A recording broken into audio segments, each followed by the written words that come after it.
Hello मेरे प्यारे बच्चों, कैसे हैं आप लोग? आप लोग सभी अच्छे होंगे। और आज आपको पता है कि आज 15 फरवरी है। और आज 10th बोर्ड सीबीएसई बोर्ड का पहला पेपर हो चुका है। सभी, ऑलमोस्ट नहीं कहूंगी, सभी जो मैंने बताया था, जैसा मैंने बताया था वैसा ही पेपर आया। मैंने कहा पेपर लेंदी आएगा, पेपर लेंदी आया। मैंने कहा था पेपर इजी आएगा, पेपर इजी भी आया। ठीक है। तो मैं ये नहीं कह रही हूँ कि मैंने कहा था इसलिए ऐसा हुआ। आप भी अगर थोड़ा सा दिमाग लगाए तो आपको पता चल जाएगा। बेटा, मैं बार बार कहती हूँ कि हम कैमरे के सामने कोई सी भी बातें हम ऐसी वर्गल नहीं करते। ठीक है। उस पे कुछ स्टडी की हुई होती है टीचर्स की। काफी समय से टीचर्स जुड़े हैं, जैसा आपको मैंने लास्ट वीडियो में भी बताया कि मैं 2004 से ही इस फील्ड में हूँ। सिर्फ स्कूल से संबंधित नहीं, मैं कॉम्पिटिटिव बेस्ड का भी पढ़ाती हूँ। तो ये चीजें क्या है कि टीचर्स को पता चल जाता है। मुझे नहीं, सभी टीचर्स को पता रहता है ये कि कहाँ से क्वेश्चन उठेंगे, कैसे आएंगे, है ना। तो ये जैसा बताया था, अब आपको पता चल ही गया होगा कि क्या हुआ, वास्तविकता क्या है। मैडम को जो बताया था वो आया या नहीं आया। ठीक। जो अगर आपको यकीन ना हो तो जो बच्चे शुरू से जुड़े हैं आप उनसे भी पूछ सकते हैं, है ना, अगर आपके संपर्क में है तो। नहीं तो आप प्रीवियस वीडियो देख सकते हैं। ये पहली बात। दूसरी बात, मैं फिर से कहूंगी कि जो बोर्ड एग्जाम्स होती है ना, वो इतनी टिपिकल नहीं होती, इतनी कठिन नहीं होती। दिखती कठिन है लेकिन होती नहीं है। उसमें हर चीज हर बच्चे के ध्यान में रख के बनाई होती है। जो वीक बच्चा है ना, वो भी कम से कम एटलीस्ट पास हो जाए, उसके मद्देनजर पेपर बनता है। तो बहुत इजी पेपर आते हैं बेटा। जैसा कि आप लोगों को पता है, मेरा जो चैनल है इस पर लगातार सीरीज चल रही है। लगातार आपको अब वीडियोस मिल रहे हैं। बीच में थोड़ा सा मेरा हेल्थ इशू था, मैं बिल्कुल मानती हूँ कि नहीं बना पाई मैं, लेकिन अब तो कंटिन्यू आ रहे हैं। दूसरी बात, जैसे अभी आपको पता है एसएसटी चल रहा था, और मैंने कहा था ज्यादा से ज्यादा 3 वीडियो में मैं आपको जो सैंपल पेपर फर्स्ट है उसको फिनिश करवा दूंगी। तो आज इसका थर्ड वीडियो है और लास्ट वीडियो है। क्वेश्चन 3 से 4 पेपर में आपको करवाऊंगी, इसके बाद मैं साइंस का करवाऊंगी। ठीक है। तो 3 से 4 वीडियो में क्वेश्चन मैंने इतने भरमार लिए हैं कि आपका काम हो जाए। ठीक है। तो हम समय को वेस्ट नहीं करते हैं और आगे बढ़ते हैं। मैं पुनः आप लोगों से निवेदन करूंगी कि यदि आप लोगों को ये मेरी मेहनत अच्छी लग रही है और आप मुझे गुरु दक्षिणा देना चाहते हैं, तो चैनल को सब्सक्राइब करें, अधिक से अधिक लोगों तक शेयर करें और लाइक करें। ठीक है, वीडियो को लाइक करना है आपको। ओके। चलिए, जो सीरीज चल रही है आपको पता है, सीरीज जो चल रही है वो सीरीज है हमारी निर्वाण सीरीज, है ना। निर्वाण सीरीज चल रही है। निर्वाण सीरीज के अंतर्गत हम जो पढ़ रहे हैं वो क्या पढ़ रहे हैं अभी? Model paper. ठीक है। कोशिश ये की गई है कि इससे बाहर कुछ ना आए। दो इसके जो प्रीवियस वीडियो वो कंप्लीट हो गए, आज हम थर्ड वीडियो पर आ चुके हैं। ठीक है। तो यूं ही किसी की जय जयकार नहीं होती, यूं ही किसी की जय जयकार नहीं होती, और जो कोशिश करे उसकी कभी हार नहीं होती। तो आप कोशिश करते रहिए। आपने कहावत सुनी होगी कि जब रस्सी पत्थर पे निशान बना सकती है, तो हम तो बहुत अच्छी कंडीशन में हैं। आप यकीन मानिए कि अगर आपने जो समय निकाल दिया है, किसी कारणवश हेल्थ इशू होंगे, फैमिली मैटर होंगे, आप आज से भी ये ना सोचें कि हम कुछ नहीं कर सकते। आप यकीन मानो मेरे प्यारे बच्चों कि आपने अगर आज से भी जुट गए तो आप, तो भी आपकी नैया पार है। आप फर्स्ट क्लास पास हो। इसको लिख लो। मैं जो बोल रही हूँ इसको रिकॉर्ड कर लो।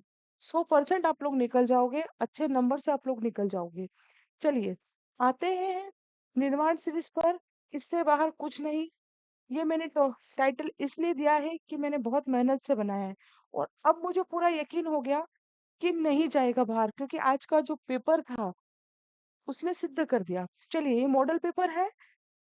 तो इसके अंदर आप इसको देखेंगे बेटा, तो मैंने इसको बहुत लंबे वे में बनाया है, तकरीबन 54 इसमें स्लाइड्स में। एक चीज और बताना चाहूंगी बेटा, मैंने इसमें मैप को इंक्लूड नहीं किया है, क्योंकि मैप को इंक्लूड करूंगी 4-6 प्लेस बताऊंगी, कोई मतलब नहीं है। शुरू से कहा है कि मैपिंग की एक मैं सेपरेट वीडियो आप लोगों को दूंगी। ठीक है, चलिए। तो आप देखिए, हम इसमें बहुत कुछ पढ़ चुके थे। हमारे 2 मार्क्स के क्वेश्चन, 3 मार्क्स के क्वेश्चंस, उसके बाद हमारे MCQs, fill in the blanks, है ना, ये सारे हम कवर कर चुके थे। अब हम आते हैं जहां से हमें इसे पढ़ना था। ठीक है, तो हम चलते हैं, मैं लेके चलती हूँ आपको उस क्वेश्चन की ओर। हमें आज जो पढ़ना था वो था हमारा गांधी जी और सत्याग्रह। सत्याग्रह क्या है, ये हमें लिखना है। मैंने इसको डायरेक्ट ना लिखकर कोशिश की है कि इसको की पॉइंट में लिख दूं, क्योंकि डायरेक्ट तो आपको आपकी बुक्स में, नोट्स में भी मिल जाएगा। आपकी जो जिवा तक है, वो दिमाग तक कैसे पहुंचे, उसकी मैंने कोशिश की है। चलिए, हम देख रहे हैं, क्वेश्चन है गांधी जी और सत्याग्रह। सत्याग्रह पर गांधी जी, मतलब जो गांधी जी ने सत्याग्रह पर खोज की है, उसके बारे में हमें इसमें बताना है कि वो क्या है। तो अगर हम देखें, तो non violent agitation where an appeal is made to the conceive to search for justice, मतलब कि अहिंसक आंदोलन जहां अत्याचारी की अंतरात्मा से न्याय की तलाश करने की अपील की जाती है। मतलब गांधी जी यहाँ ये कह रहे हैं कि आप क्या करें, नॉन वायलेंट रहे, अहिंसक रहे, हिंसा का यूज ना करें। हिंसा मतलब वायलेंट मीन्स मार ताड़ करना, है ना, मतलब ये चीजें नहीं होनी चाहिए। हाथ जोड़कर विनम्रता से जो अत्याचारी है, उसके दिल तक ये चीज पहुंचाना कि यार मैं गलत कर रहा हूँ, मुझे ऐसा नहीं करना चाहिए। गांधी जी क्या बोल रहे हैं, इसके लिए आप किसका यूज करें, अहिंसक आंदोलन का।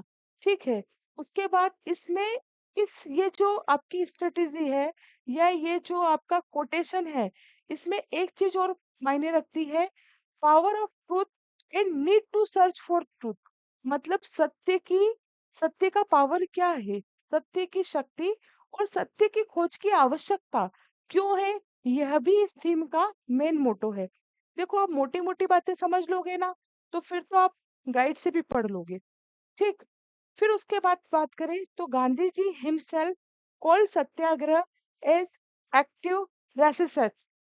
गांधी जी ने स्वयं सत्याग्रह को सक्रिय प्रतिरोध कहा है ना, रेसिस्टेंस।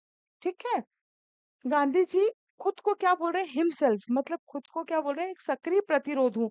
मैं कैसा हूँ, एक एक्टिव प्रतिरोध हूँ सत्याग्रह के लिए। ठीक है, चलिए नेक्स्ट पे चलते हैं अपन।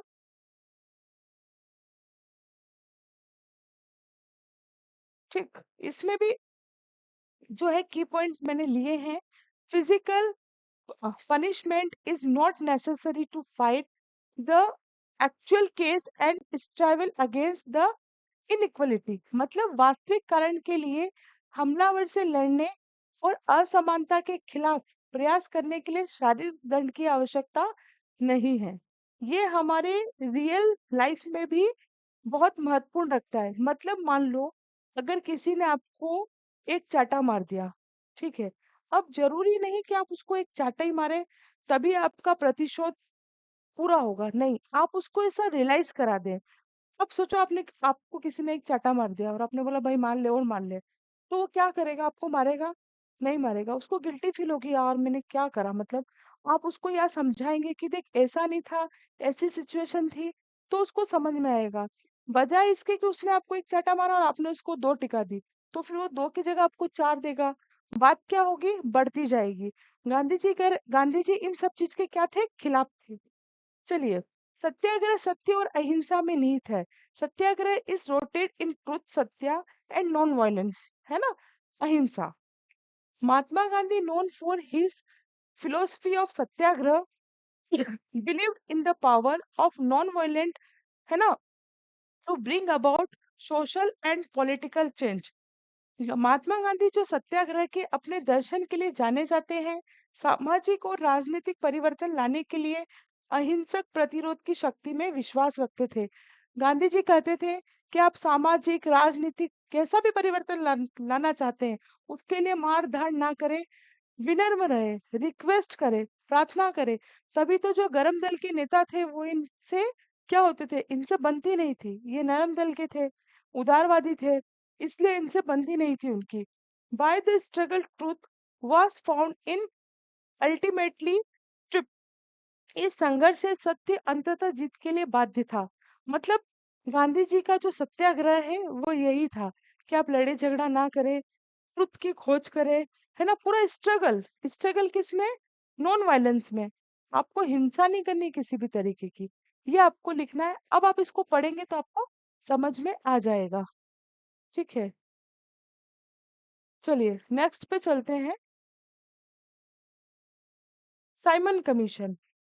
साइमन कमीशन जब भारत में आया तो थोड़ी सी कंट्रोवर्सी है, तो आप इसको ऐसे लिख सकते हैं साइमन कमीशन को, इसके ईयर को लेके।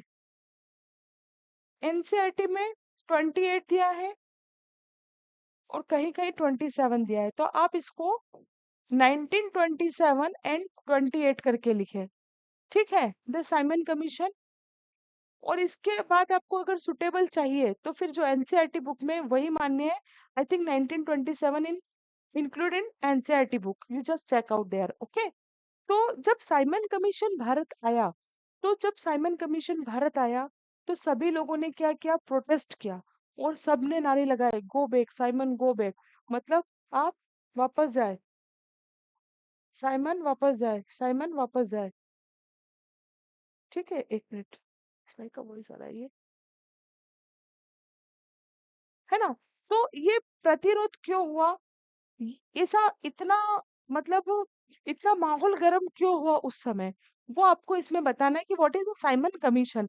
तो ये साइमन कमीशन का आपको दिख रहा होगा, साइमन गो बैक, इसके नारे लगाए गए।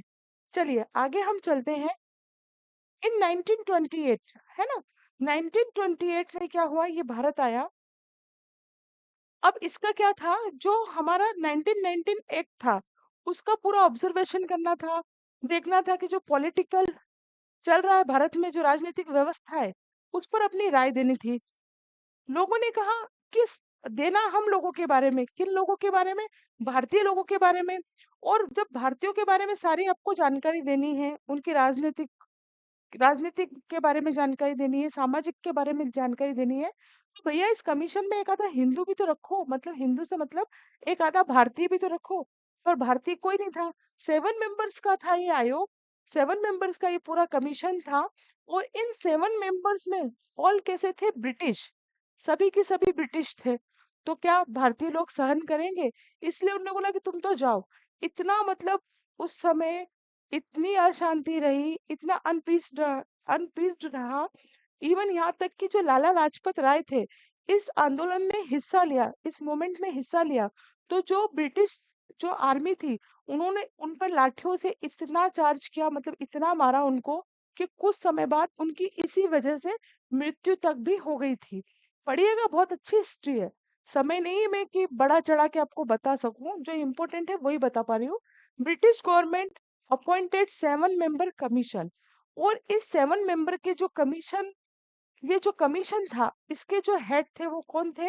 सर जॉन मिशन, है ना, इसके हेड सर जॉन मिशन थे। No Indians were included in the commission. आयोग में किसी भी तरह का कोई भारतीय शामिल नहीं किया गया था। By this struggle truth was born ultimate triumph. मतलब इस संघर्ष से सत्य अंततः जीत के, सॉरी ये वाला पॉइंट आ गया है, ये नहीं लिखना है आपको। ओके, ये उसका पॉइंट आ गया, किसका? ऊपर वाले का, ये नहीं लिखना है। तो ये इसके मेन बेसिक रीजन थे कि जब साइमन कमीशन भारत आया तो लोगों ने बड़ी संख्या में प्रोटेस्ट किया, और साइमन वापस जाओ, वापस जाओ, मतलब साइमन गो बैक के क्या करे, नारे लगाए। क्यों लगाए?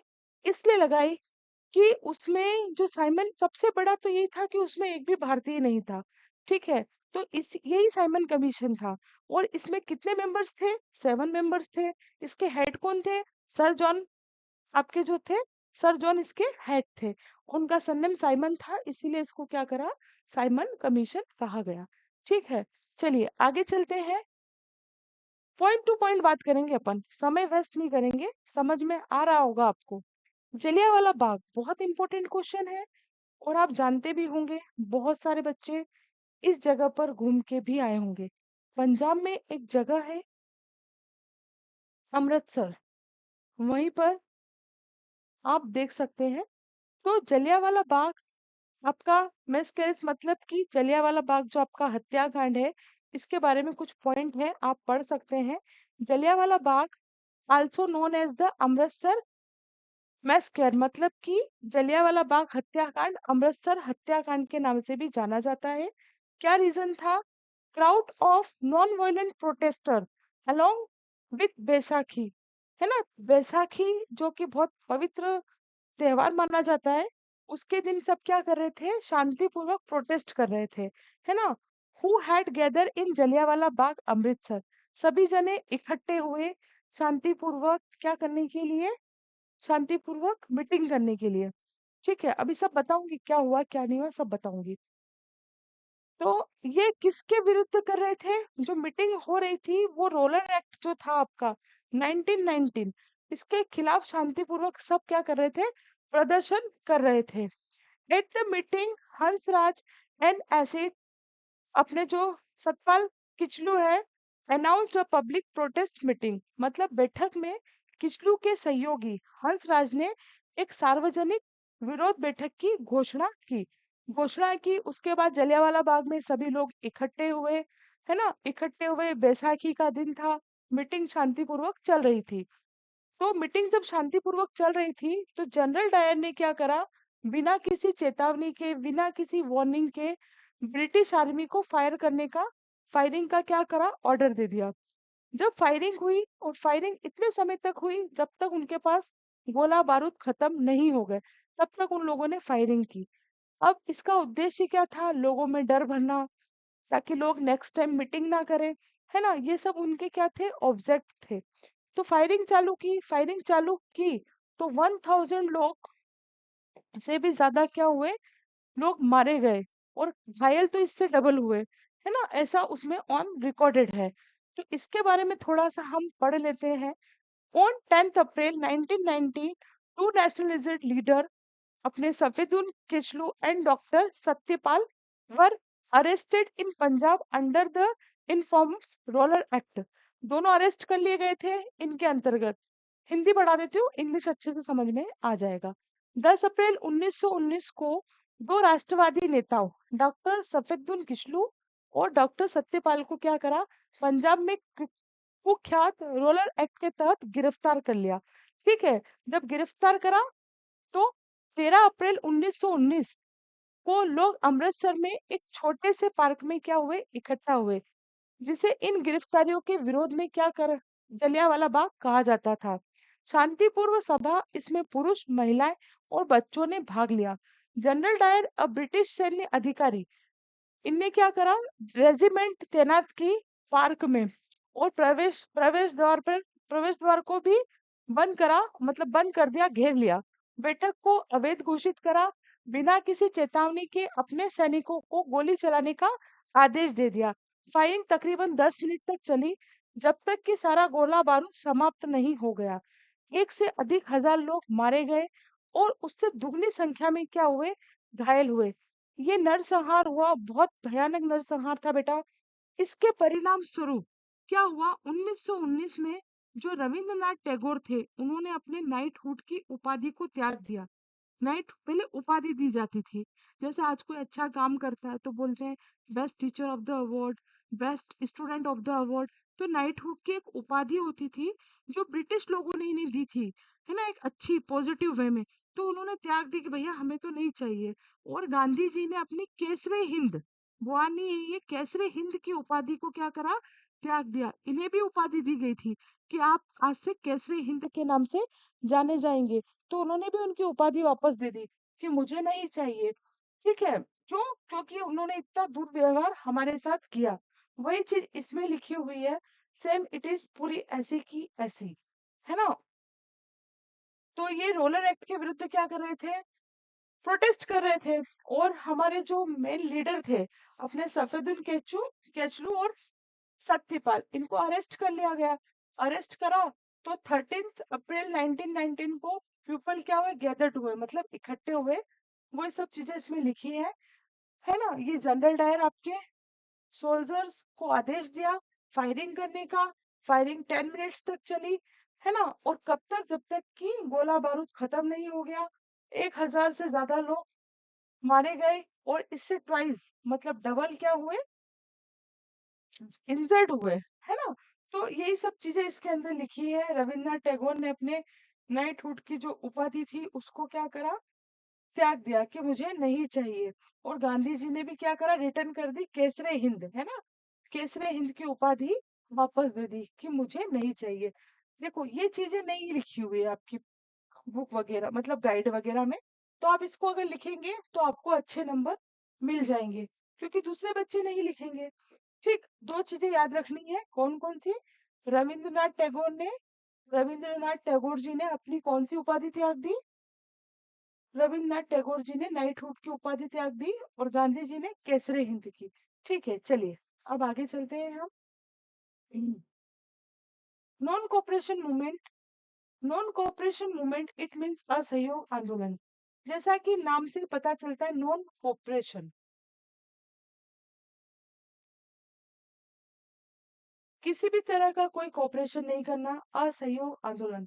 गांधी जी ने देखा कि यार हम लोग इनसे विनती कर रहे हैं और ये हमें सिर्फ क्या दे रहे हैं, दिलासा कि ऐसा करेंगे, आपको आजाद करेंगे, या लोकतांत्रिक राज्य बनेगा, डेमोक्रेसी की स्थापना होगी। गांधी जी ने बोला यार ये तो बेवकूफ बना रहे, अब कुछ करना पड़ेगा। लेकिन गांधी जी ने जितने भी मूवमेंट चलाए उसमें किसी भी तरह की हिंसा के पक्ष में वो अंत तक नहीं रहे, है ना? कि हिंसा नहीं करनी है, हम करेंगे, आंदोलन करेंगे लेकिन अपने तरीके से। जो नॉन कोऑपरेशन आंदोलन था इसकी भी कुछ चीजें थी, है ना? फीचर्स ऑफ नॉन कोऑपरेशन, कुछ चीजें इसमें बताई गई है। टाइटल, ठीक है, रिजाइन द गवर्नमेंट जॉब। उन्होंने भारतीयों से आग्रह करा कि अब हम ब्रिटिश सरकार से किसी तरह की कोई मदद नहीं लेंगे और उनकी दी हुई सारी चीजें हम उन्हें लौटा देंगे। तो उन्होंने कहा कि रिजाइन द गवर्नमेंट जॉब, जितनी भी आप ब्रिटिश सरकार की नौकरी कर रहे हैं, मतलब वो उस समय गवर्नमेंट नौकरी होती थी, इसको रिजाइन करो। ठीक है, उसके बाद जो गवर्नमेंट स्कूल्स थे, बच्चों को बोला भैया स्कूल से निकाल लो इनको, गवर्नमेंट स्कूल ब्रिटिश स्कूल में हम नहीं पढ़ाएंगे। बायकट, बायकट करना है, बहिष्कार करना है, जितने भी फॉरेन मतलब फॉरेन गुड्स है उनका, और हम किसका यूज करेंगे, इंडियन गुड्स का, जो हमारे भारतीय लोग बना रहे हैं उसका।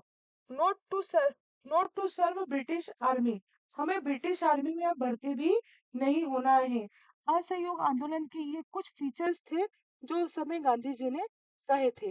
ये चीज इसमें भी लिखी है कि non cooperation movement was a major freedom struggle. ये जो असहयोग आंदोलन था ये बहुत बड़ा आंदोलन सिद्ध हुआ आगे चल के। ठीक है, यही मैंने इसके अंदर भी इंक्लूड किया है कि, मैं बता देती हूँ, जस्ट वेट, ये रहा, आप इसमें पढ़ सकते हैं। The the non cooperation movement was a major freedom struggle lead by Mahatma Gandhi 1920। अब अगर पूछे कि जो आपका नॉन कोऑपरेशन मूवमेंट है किसके द्वारा चलाया गया 1 मार्क्स में, तो महात्मा गांधी के द्वारा। कब चलाया गया? 1920 में। ठीक है, असहयोग आंदोलन अहिंसक साधनों के माध्यम से ब्रिटिश शासन का विरोध करने के लिए 1920 में महात्मा गांधी के नेतृत्व में चलाया गया, है ना? जब after the first world war, जब प्रथम युद्ध हुआ, तो economic condition of India had become very, कैसी थी, पैथिक थी, मतलब बहुत ही दयनीय हो गई थी। But the British government did not make any change in its tax collection policy. लेकिन जो ब्रिटिश गवर्नमेंट थी वो उनकी टैक्स पॉलिसी में किसी तरह का कोई करेक्शन करना ही नहीं चाहती थी। ठीक है, तो जस्ट वेट बेटा, इसका सेल खत्म हो गया, मैं इसको लगा लूं, वेट।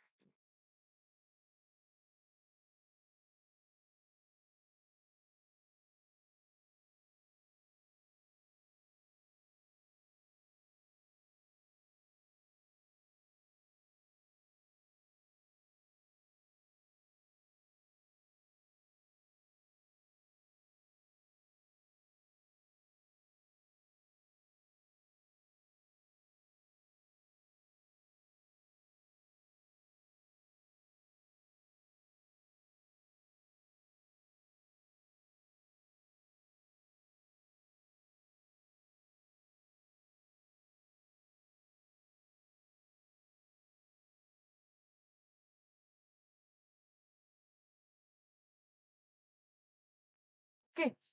तो जो ब्रिटिश गवर्नमेंट थी वो टैक्स कलेक्शन में किसी तरह का कोई भी चेंज करने ही नहीं चाह रही थी। वो भारतीयों से उसी मात्रा में टैक्स ले रही थी, ज्यादा से ज्यादा टैक्स वसूलना। तो स्थिति और खराब हो रही थी। तो इस ये भी क्या कारण था, इसको अराइज करने का एक कारण था। Therefore there was a feeling of opposition to the British rule among the farmers and traders. प्रथम विश्व युद्ध के बाद भारत की आर्थिक स्थिति बहुत दयनीय हो गई थी, लेकिन ब्रिटिश सरकार अपनी कर संग्रह की नीति में कोई बदलाव नहीं करना चाह रही थी। इसलिए किसानों और व्यापारियों के बीच ब्रिटिश शासन के विरोध क्या हुआ, विरोध की भावना भड़की। ये पहला कारण हुआ जिसके कारण गांधी जी ने क्या करा, नॉन कोऑपरेशन मूवमेंट को चलाया। The British government had given many, आपको बहुत सारे उन्हें अश्योरेंस दिए कि हम ऐसा करेंगे to get the cooperation of India of the first world war, कि हम आप लोग हमारा प्रथम विश्व युद्ध में साथ दो और हम क्या करेंगे, आप ऐसा करेंगे वैसा करेंगे। पर कुछ भी उन्होंने नहीं किया, which were not fulfilled later as a result of feeling of discontent separate among the Indians, है ना। उन्होंने कहा कि किन्होंने, ब्रिटिश गवर्नमेंट ने, कि भैया अभी फर्स्ट वर्ल्ड वॉर है, आप लोग हमारा साथ दो। तो गांधी जी ने कहा कि भैया इनका साथ दो और ये लोग क्या करेंगे, हमारा सपोर्ट करेंगे। तो बहुत सारे लोगों को उन्होंने ब्रिटिश आर्मी में भर्ती भी कराया, सब कुछ करा गांधी जी ने, समझा समझा के। लेकिन जब फर्स्ट वर्ल्ड वॉर अच्छे से हो गया, तो जो ब्रिटिश गवर्नमेंट ने हमको वादे किए थे, वो क्या पूरे वादे से मुकर गए। उन्होंने कुछ भी ऐसा नहीं किया। सिर्फ मिला तो क्या मिला हमें, तारीख पे तारीख, है ना। अमिताभ बच्चन का डायलॉग है ना। बस ऐसे ही वो हमको देते गए कि हाँ देंगे देंगे, पर कब। गांधी जी ने बोला कि आप कब दोगे। ठीक। फिर by a passing the Rowlatt act, जब रोलर एक्ट अभी हमने पढ़ा, रोलर एक्ट पास हुआ, तो British government created a scene of discontent among the public. Rowlatt act का हवाला देकर ब्रिटिश सरकार ने जनता में व्यापक असंतोष की भावना पैदा कर दी, क्योंकि रोलर एक्ट कहता था कि संदेह के ऊपर, किसी के ऊपर हमें संदेह है तो भी हम उस पे क्या करेंगे, डायरेक्ट, मतलब कोई मुकदमा नहीं होगा, सुनवाई नहीं होगी और डायरेक्ट सजा देंगे। तो लोगों में असंतोष की भावना बढ़ी कि पहले तो आपने टैक्स में कोई हमको छूट नहीं दी, उसके बाद आप बोल रहे हो कि अ, इसके बाद देंगे, किसके बाद, फर्स्ट वर्ल्ड वॉर के बाद, तो भी आपने कुछ नहीं किया। उसके बाद रोलर एक्ट के बारे में डरा रहे लोगों को कि भैया हम संदेह के ऊपर आपको बिना पर तोप के ले जाएंगे और जेल में डाल देंगे, और मुकदमा भी नहीं होगा, डायरेक्ट सजा सुनाएंगे। तो क्या हो रहा है, ये देख रहे हैं ना आप कैसे क्रांति का एक स्वरूप तैयार हो रहा है। फिर एंटी ब्रिटिश, फिर उसके बाद आप जलियांवाला कांड देख सकते हो। तो ये छोटी छोटी चीजें क्या हुई, सब इकट्ठी हो गई और भारतीयों में असंतोष भयंकर रूप से बढ़ गया। तब गांधी जी ने बोला कि हमें कोई हिंसक कार्रवाई नहीं करनी, हम अपने तरीके से लड़ेंगे। और उन्होंने फिर कौन सा मूवमेंट चलाया, नॉन कॉपरेशन मूवमेंट। ठीक है। उसके बाद एक क्वेश्चन और है जो आपको खुद से पढ़ना है, क्योंकि इसमें समझाने जैसा कुछ भी नहीं है। समझाने जैसा कुछ क्यों नहीं है, आप क्वेश्चन पढ़े। इसमें बोला गया है कि आपको 4 बेल्ट्स लिखना है, आयरन और फाउंड इन इंडिया। 4 पेटियों के नाम लिखना है जहां पर क्या पाए जाते हैं, आयरन, मतलब बेल्ट के बारे में। तो ये आपको थोड़ा सा खुद को लर्न करना होगा। ठीक है। अब जैसे इसमें 4 पेटियां कौन कौन सी है, आप देख सकते हैं। एक आपकी उड़ीसा झारखंड बेल्ट है, एक आपका दुर्ग बस्तर, है ना, मतलब ये आपका छत्तीसगढ़ वाला, ये आपका उड़ीसा वाला बेल्ट है। ठीक है। उसके बाद आप देख सकते हैं, ये आपका कौन सा है, जो साउथ एरिया है वो वाला बेल्ट है। देन उसके बाद अगर आप ये देखें तो ये आपका महाराष्ट्र गोवा वाला बेल्ट है। 4 टाइप के बेल्ट आपको लिखना है। ठीक। ये सैंपल पेपर आज खत्म होता है। मैपिंग का एक वीडियो मैं आपको अलग से दूंगी। आशा करती हूँ ये वीडियो आपको अच्छा लगा होगा। आप चैनल को सब्सक्राइब करें, वीडियो को लाइक करें और अधिक से अधिक लोगों को शेयर करें। नेक्स्ट वीडियो में बहुत जल्दी मुलाकात होगी। तब तक के लिए जय हिंद, जय Bharat. Thank you very much.